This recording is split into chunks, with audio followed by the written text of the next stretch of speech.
Friends, ಎಲ್ರಿಗೂ ನಮಸ್ಕಾರ. ಎಲ್ಲರೂ ಹೇಗಿದ್ದೀರಾ? ಇವತ್ತು ಬೆಳಗ್ಗೆಯಿಂದನೇ ವ್ಲಾಗ್ನ ಸ್ಟಾರ್ಟ್ ಮಾಡ್ತಾ ಇದ್ದೀನಿ. ನಮ್ಮ ಯಜಮಾನ್ರಿಗೆ ಅಂಗಡಿಗೆ ಹೋಗಿದ್ದು ಬನ್ನಿ ಅಂತ ಹೇಳಿದ್ರೆ ನನ್ನ ಮಗಳೂ ಕೂಡ ನಾನು ಹೋಗ್ತೀನಿ ಅಂತ ಹೇಳಿ ನನ್ನ ಮಗಳೂ ಓದ್ಲು. ನನ್ನ ಮಗನೂ ಕೂಡ ಇರಲಿಲ್ಲ, ಅಪ್ಪ ಅಪ್ಪ ಅಂತ ಇದ್ದ, ಹಂಗಾಗಿ ಅವ್ರನ್ನೂ ಕೂಡ ಎತ್ಕೊಂಡೋದ್ರು. ಇನ್ನು ವಾಪಸ್ ಅಂಗಡಿಯಿಂದ ಬಂದಿದ ತಕ್ಷಣ ಆಟ ಸಾಮಾನು ಈ ಥರ ಮನೆ ತುಂಬ ಹಾಡ್ಕೊಂಡು ಕೂತ್ಕೊಂಡ್ರು. ಪ್ರತಿದಿನ ನಮ್ಮ ಮನೇಲಿ ಹೀಗೆ ನಡೆಯೋದು. ಅವರಪ್ಪ ಇದ್ಬಿಟ್ರಂತೂ ನನ್ನ ಮಕ್ಳಿಗೆ ನಾನೇ ಬೇಡ. ಪಾಪು ಅಂಗಡಿಯಿಂದ ಬಂದು ಮಲ್ಕೋಬಿಟ್ಟ, ಹಾಗಾಗಿ ಇವರಿಬ್ಬರೇ ಕೂತ್ಕೊಂಡು ಆಟ ಆಡ್ತಿದ್ದಾರೆ. ನಮ್ಮ ಯಜಮಾನ್ರಿಗೆ ನನ್ನ ಮಕ್ಳ ಜೊತೆ ಆಟ ಆಡೋದು ಅಂದ್ರೂ ತುಂಬ ಇಷ್ಟ. ಅವ್ರಿಗೆ ಟೈಮ್ ಕೊಡ್ತಾರೆ, ಆಟ ಆಡಿಸ್ತಾರೆ. ಮನೆಯಲ್ಲಿ ಇತ್ತು ಅಂತಂದರೆ ಸೈಕಲೆಲ್ಲ ತೊಗೊಂಡೋಗಿ ಹೊರಗಡೆ ಸುತ್ತಾಡಿಸ್ತಾರೆ.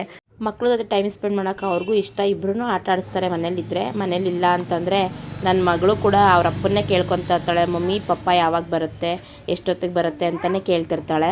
ಒಟ್ಟಿನಲ್ಲಿ ನಮ್ಮ ಸಿದ್ದು ಇದ್ರೂ ಕೂಡ ನನಗೆ ಸ್ವಲ್ಪ ರಿಸ್ಕ್ ಕಡಿಮೆ, ಯಾಕೆಂದರೆ ಮಕ್ಕಳನ್ನ ಅವರೇನೆ ನೋಡ್ಕೊತಾರೆ. ಹಾಗಾಗಿ ಮಕ್ಳ ಬಗ್ಗೆ ತಲೆ ಕೆಡಿಸ್ಕೊಳ್ಳೋ ಅಂಥದ್ದು ಇರೋದಿಲ್ಲ. ಆವಾಗ ಆರಾಮಾಗಿ ನಾನು ಎಲ್ಲ ಕೆಲಸನೂ ಮುಗಿಸ್ಕೋಬೋದು. ಅಡುಗೆ ಕೆಲಸ ಆಗಿರ್ಬೋದು, ಬಟ್ಟೆ ವಾಶ್ ಮಾಡೋದು, ಪಾತ್ರೆ ತೊಳೆಯೋದು, ಮನೆ ಕ್ಲೀನ್ ಮಾಡ್ಕೊಳ್ಳೋದು, ಪ್ರತಿಯೊಂದನ್ನು ಅವರಿದ್ದರೆ ನನಗೆ ಫುಲ್ ಆರಾಮ್ ಅಂದರೆ ಆರಾಮು. ಎಲ್ಲ ಕೆಲಸ ಮಾಡ್ಕೊಳ್ಳೋಕ್ಕೆ ಟೈಮ್ ಸಿಗುತ್ತೆ.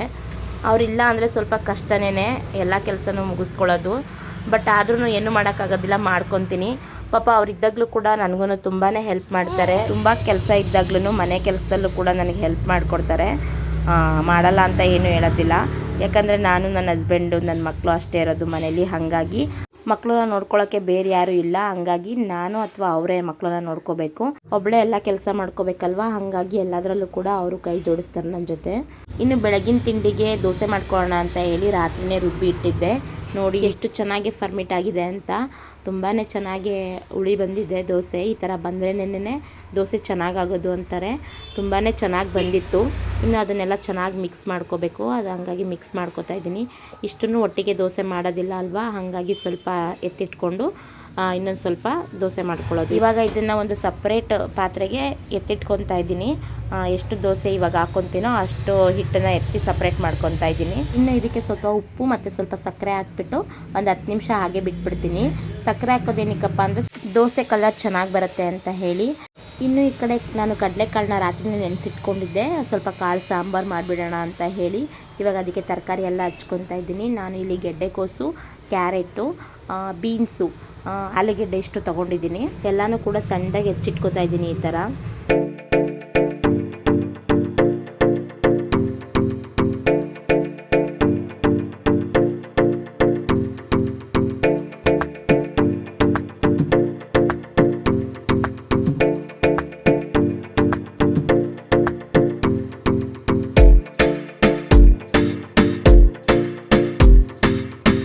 ಇನ್ನು ಕಾಳು ಸಾಂಬಾರು ಮಾಡ್ಕೊಳ್ಳಿಕ್ಕೆ ನಾನು ಒಂದು ಕುಕ್ಕರ್ನಲ್ಲಿ ಸ್ವಲ್ಪ ಆಯಿಲ್ ಹಾಕ್ಕೊಂಡು ಅದಕ್ಕೆ ಒಂದು ದಪ್ಪು ಈರುಳ್ಳಿ ಮತ್ತು ಸ್ವಲ್ಪ ಕರಿಬೇವಿನ ಸೊಪ್ಪು ಹಾಕ್ಕೊಂಡು ಈ ಥರ ಬಾಡಿಸ್ಕೊತಾ ಇದ್ದೀನಿ. ಅದು ಸ್ವಲ್ಪ ಟ್ರಾನ್ಸ್ಪರೆಂಟ್ ಆಗೋವರೆಗೂ ಬಾಡಿಸ್ಕೊಂಡ್ರೆ ಸಾಕು. ನೆಕ್ಸ್ಟ್ ಇದಕ್ಕೆ ರಾತ್ರಿನೇ ನೆನೆಸಿಟ್ಟಿರುವಂತಹ ಕಡಲೆಕಾಳನ್ನ ಸ್ವಲ್ಪ ಚೆನ್ನಾಗಿ ತೊಳೆದ್ಬಿಟ್ಟು ಈ ಥರ ಹಾಕ್ಕೊಂಡ್ರೆ ಆಯಿತು. ಕಾಳೆಲ್ಲ ಸ್ವಲ್ಪ ಚೆನ್ನಾಗಿ ಎಣ್ಣೆಲಿ ಫ್ರೈ ಆಗಬೇಕು. ಕಾಳೆಲ್ಲ ಎಣ್ಣೆಲಿ ಫ್ರೈ ಆದಮೇಲೆ ಹೆಚ್ಚಿಟ್ಕೊಂಡಿರುವಂಥ ತರಕಾರಿನ ಹಾಕೋಬೇಕು. ತರಕಾರಿನೂ ಕೂಡ ಒಂದು 2 ನಿಮಿಷ ಎಣ್ಣೆಲಿ ಫ್ರೈ ಆಗಬೇಕು. ಹಾಗಾಗಿ ಒಂದು 2 ನಿಮಿಷ ಬಾಡಿಸ್ಕೊತಾ ಇರಬೇಕಾಗುತ್ತೆ. ಕಾಳು ತರಕಾರಿ ಎಲ್ಲ ಸ್ವಲ್ಪ ಎಣ್ಣೆಲಿ ಚೆನ್ನಾಗಿ ಬೇಯಲಿ ಅಂತ ಹೇಳಿ ಈ ಟೈಮಲ್ಲೇ ಉಪ್ಪು ಹಾಕೋಬೇಕು. ಉಪ್ಪು ಹಾಕಿದ್ಮೇಲೆ ಸ್ವಲ್ಪ ಹೊತ್ತು ಈ ಥರ ಬಾಡಿಸ್ಕೊಂಡು ಕಾಳು ಮತ್ತು ತರಕಾರಿ ಬೇಯೋಷ್ಟು ನೀರು ಹಾಕ್ಕೊಂಡು ಒಂದು 2ರಿಂದ 3 ವಿಜಿಲ್ ತೆಗೆಸ್ಕೊಂಡ್ರೆ ಸಾಕಾಗುತ್ತೆ. ಕಾಳು ಮತ್ತು ತರಕಾರಿ ಚೆನ್ನಾಗಿ ಬೆಂದಿರುತ್ತೆ.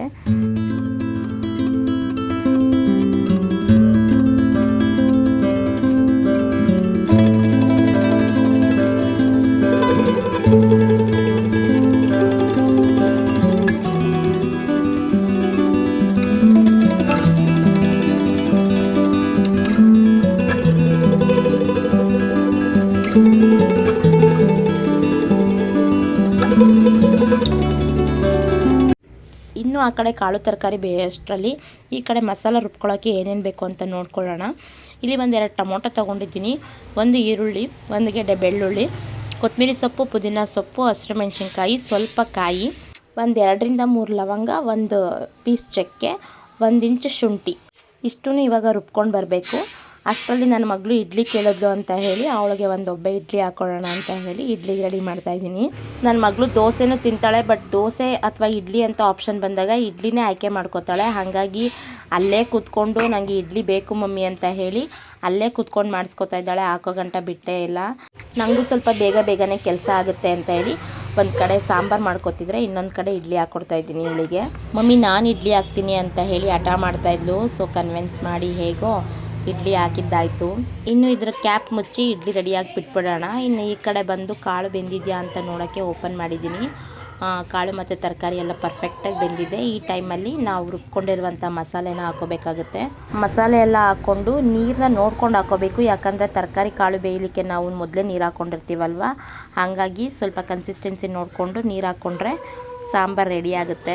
ಈ ಕಡೆ ಸಾಂಬಾರು ರೆಡಿ ಆಗಲಿಕ್ಕೆ ಬಿಟ್ಬಿಡೋಣ. ಇನ್ನೊಂದು ಕಡೆ ನಾನು ಟೊಮೊಟೊ ಚಟ್ನಿ ಮಾಡ್ಕೋಬೇಕು.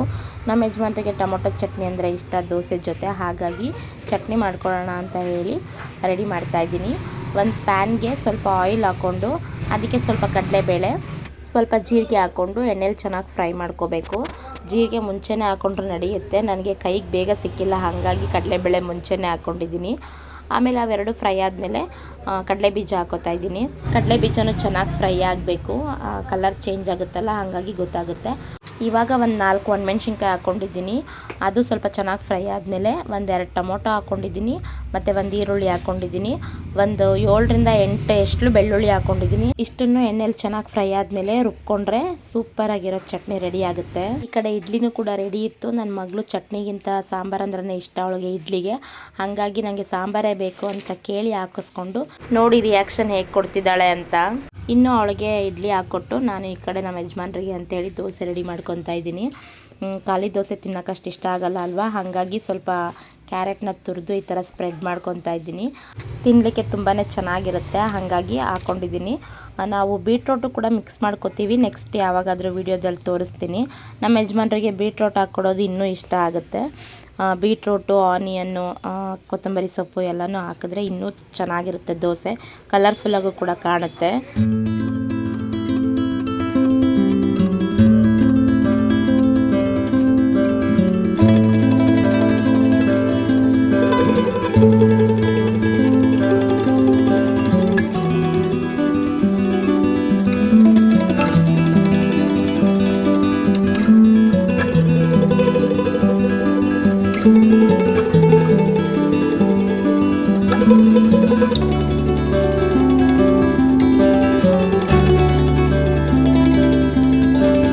ಇನ್ನು ಅವರೊಂದು 3 ದೋಸೆ ಕೇಳಿದ್ರು. ಅವ್ರಿಗೊಂದು 3 ದೋಸೆ ಹಾಕ್ಕೊಟ್ಬಿಟ್ಟು ನಾನು ಕೂಡ 1-2 ದೋಸೆ ಹಾಕ್ಕೊಂಡು ನಾನು ತಿಂದ್ಬಿಟ್ಟು ಬೇಗ ರೆಡಿ ಆದೆ. ಯಾಕಂದರೆ ಶಾಪ್ಗೆ ಹೋಗ್ಬೇಕಲ್ವ, ಹಾಗಾಗಿ ನಮ್ಮ ಯಜಮಾನ್ರು ಇನ್ನೂ ತಿಂಡಿ ತಿಂತಾಯಿದ್ರು. ನನ್ನ ಮಗ ಮಲ್ಕೊಂಡಿದ್ದವನು ಇನ್ನೂ ಎದ್ದೇ ಇಲ್ಲ. ಯಾಕಪ್ಪ ಅಂದರೆ ಅವನು ಬೆಳಗ್ಗೆ ಬೇಗನೆ ಎದ್ಬಿಡ್ತಾನೆ. ಬೇಗ ಅಂದರೆ 5:30 ಈ ಥರ ಎಲ್ಲ ಎದ್ಬಿಡ್ತಾನೆ.